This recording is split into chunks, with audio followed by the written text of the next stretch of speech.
Once upon a time, in a kingdom absolutely riddled with corruption and shockingly expensive locks, there stood a lonely tower.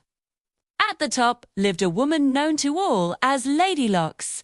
To the public, she was a fairy tale cliché with excellent hair care. Her golden hair flowed down the tower every morning like a well-maintained rope ladder.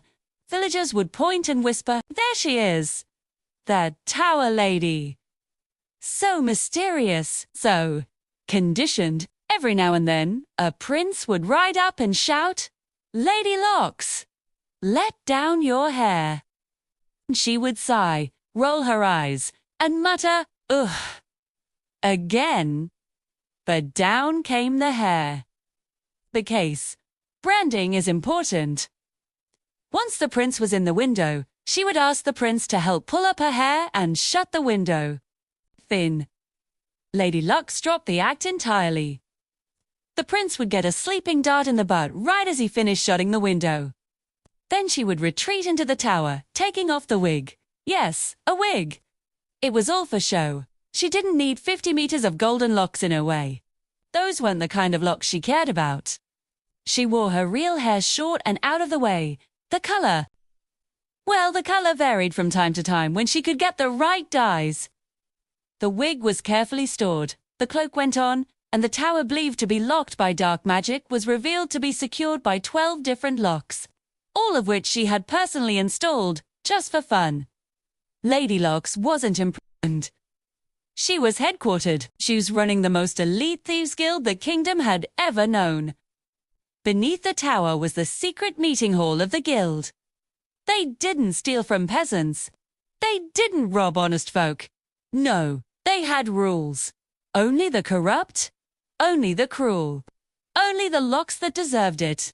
Tax-hoarding barons, coin-gouging merchants, officials whose vaults were heavier than their conscience. When the guild struck, gold flowed right back to the villagers it came from. No receipt, no explanation, just mysteriously paid debts and suddenly full grain stores. And Lady Locks led them all. Why her? Because she was, unquestionably, the greatest lockpicker alive. She could feel tension through the metal like a sixth sense. She once opened a dungeon door before the guard finished locking it. Another time, she picked a lock so cleanly, the lock apologized. When the guild gathered around a target vault, nervous but ready, Lady Locks would step forward, examine the mechanism, smile, and declare, "It's picking time." Click, click, thunk. Justice.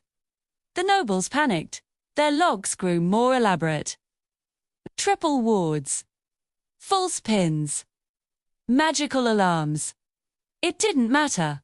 If a vault was built on stolen gold, Lady Locks would find a way in and leave a neat stack of ledgers behind so the kingdom would know exactly who'd been skimming. As for the princes who climbed her hair, they would wake up on the ground at the base of the tower.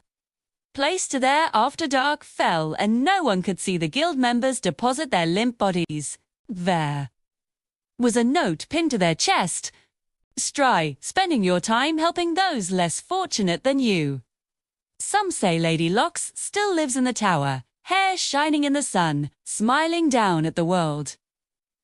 Others swear that when an evil lord sleeps a little too soundly, you can hear a soft voice in the dark whisper, "It's picking time."